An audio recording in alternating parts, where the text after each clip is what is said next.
Hey everyone, and welcome back to CJRaceCars YouTube channel. Today, we're doing some stuff on Eagle. Danny is drilling and tapping some of the holes that will be hard to get to for the firewall once the dash is in. The windshield braces just got tacked in. Taylor is getting ready to tack the dash sheet metal in.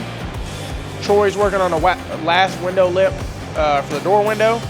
And it's Monday morning at 9 a.m. and we have until Thursday morning to have this thing a powder coat. So we got 3 days. Final stuff. This thing has to be a powder coat this week.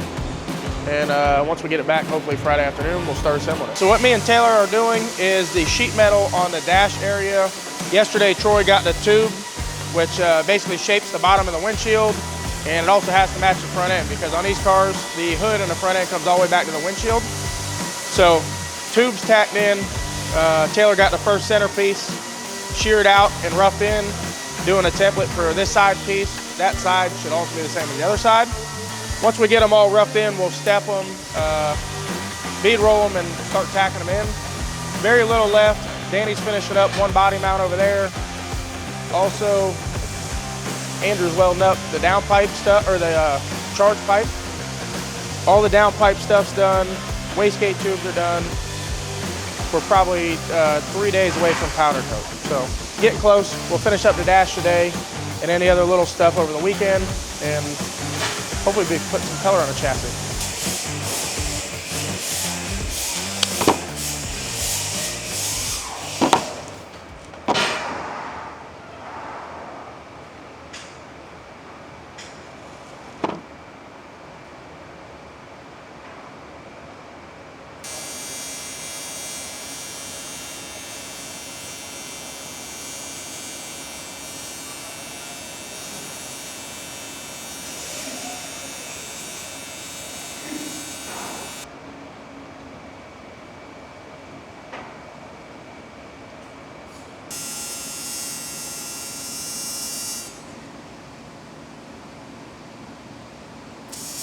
I think we just cut it off, make it another piece in the middle. About center, or? Yeah, I think that's fine, probably. Yeah, because if we go we might not even be able to get that around. It's gonna be hard to get that whole piece. We'll just have to see. Just shave like a 16th or something off that side, and then keep this. I like that. That'll work. If we take it off there, won't that? Make it go down. Yeah, it will, but it needs to line up with this more. Well, yeah, no, for sure. But take it off both sides. Transfer. Yeah. Take it off both sides. Okay.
Need to open that up some more. I need to open this up a little bit more so it'll drop in.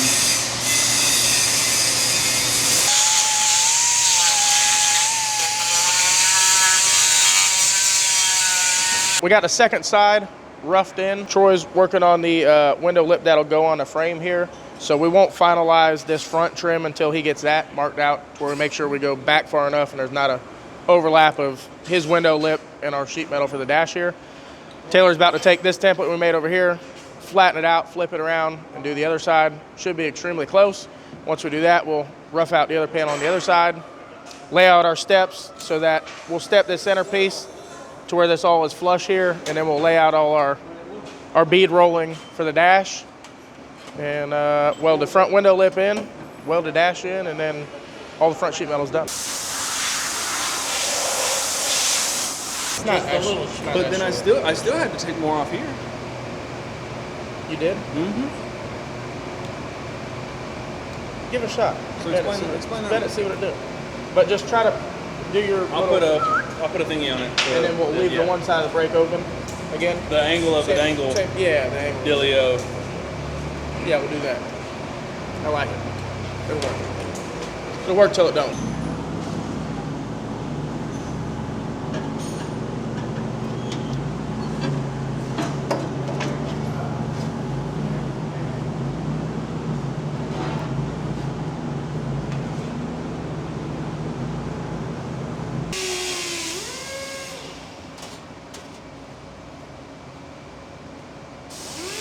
So I am laying out my more straight edges of a bead roll. I'll go in with a template and mark the corners to try to get my radiuses. I'll do a couple of them to see what I like. Try to use the same radius on all 3 panels of this dash. The downside is if I use a bigger one on the center panel, and then I go to try to use that same big radius here, there's a whole lot of wasted space out here in this corner. So I'll try to make as tight of a radius as I can to take up as much room as I can over here in this corner.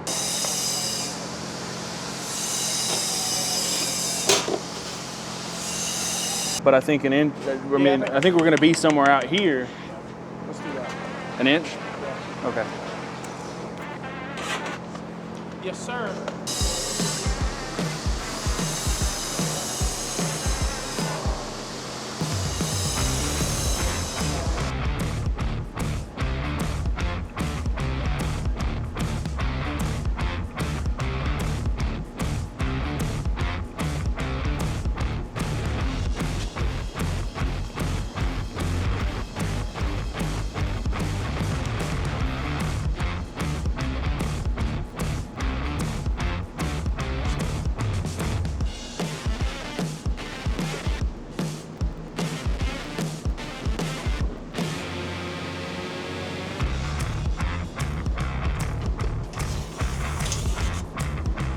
That turned out all right.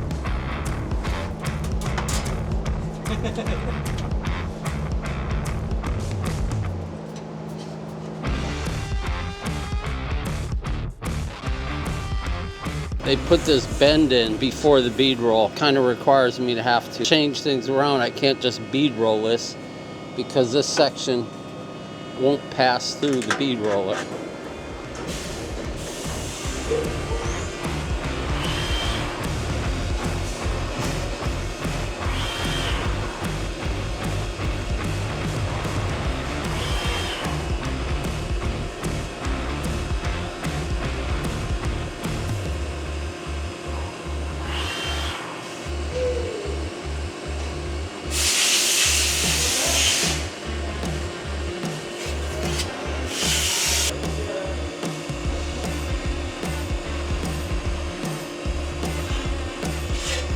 So now, without having to flip my dies over, I just transferred my line to the other side and turned the machine to reverse. And that allows me to continue with the bent end out away from the machine.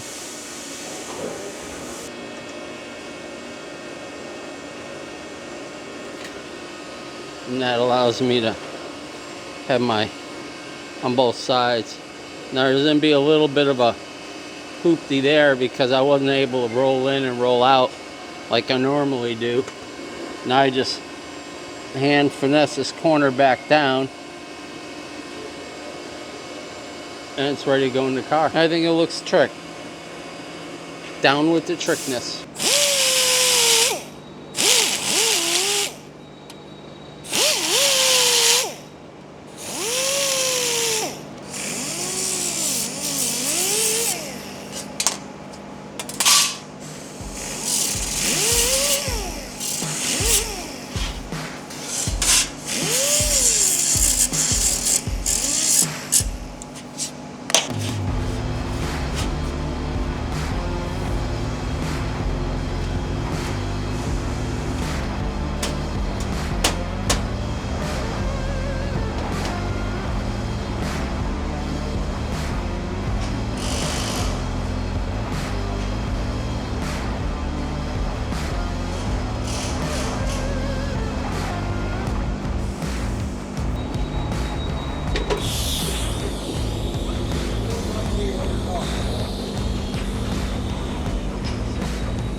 right, so it's almost the end of the day.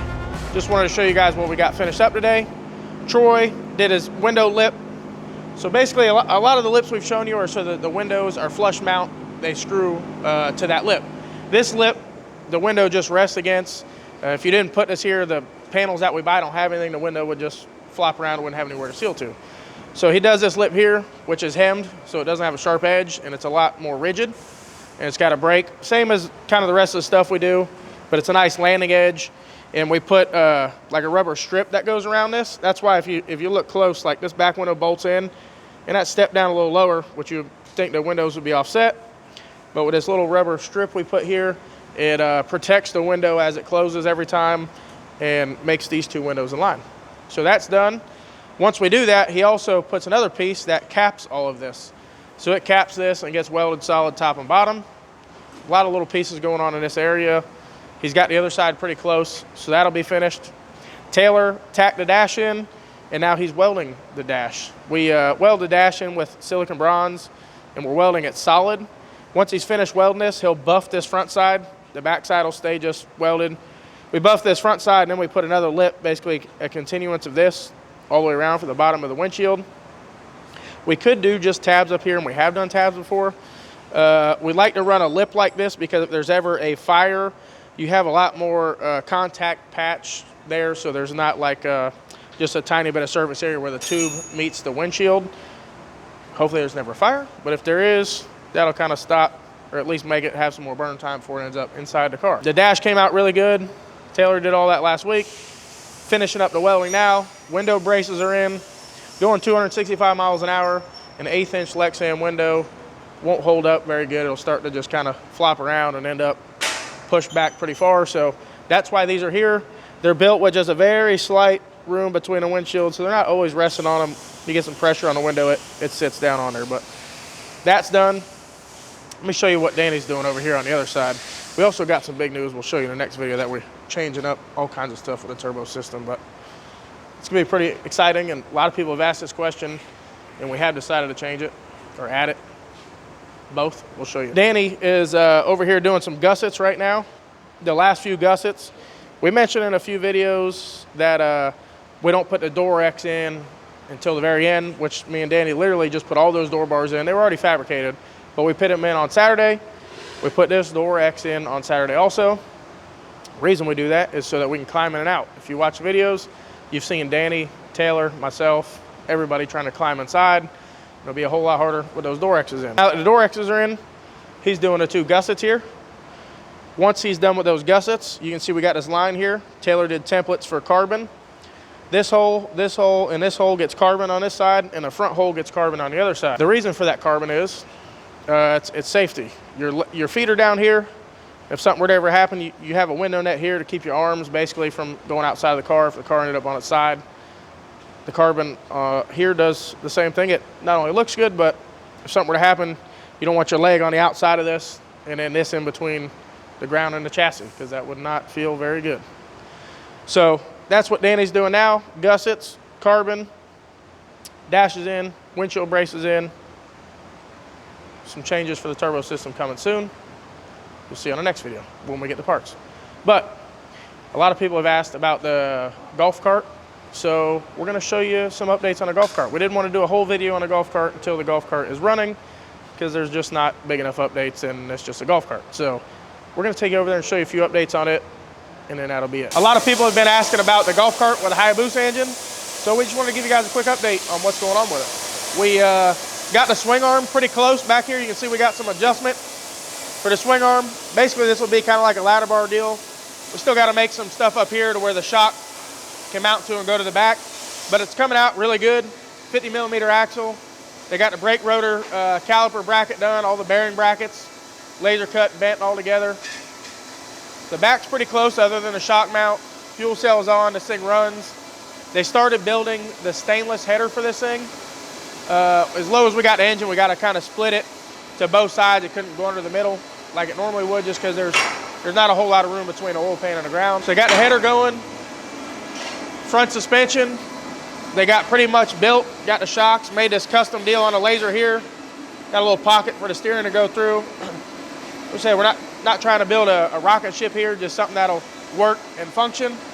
Coming out really good. Looks pretty cool. Got a new rack for it. And hopefully it'll be done in the next few weeks. We mentioned a shock in the front is not really, we're not trying to have like a long travel, no prep operation here. It's just in case we land hard that there's some, something to absorb some of the hit. That's all we're doing with the shock up front pretty much. So other than that, it really won't have a whole lot of travel up front. Probably similar in the back, it's not gonna have a whole lot of travel, just kind of to cushion the ride a little bit so it's not bouncy or come down hard from a landing and bend a bunch of stuff. So that's about it. Front's almost done. The back's pretty close. It does run. We had it running. And got to mount some seats. We'll be pretty close. Oh, got to make some special hubs for the back to adapt from the go-kart style hub to the four-wheeler wheel. We couldn't really find anything that fit, direct fit from that to the four-wheeler wheel. So having to make some stuff for that. But other than that, it's pretty close to riding it down the street. We haven't wanted to post a whole video on this thing because the next time you guys see this, it should be done. We'll do a whole video on us, hopefully not getting hurt, but riding around in the parking lot and seeing what it'll do. All right, that's pretty much gonna do it for this video. Also, Omar at Area 51 has started the wiring harness for Eagle. And put in the comments below if you guys wanna see more detailed stuff on the harness actually being made and the process and how they test it. If you do, Travis has volunteered himself to drive over there and do some video on the harness. So Omar can show you a little bit of it. Thanks again for watching. Make sure you like, share, and subscribe, and we'll see you on the next one.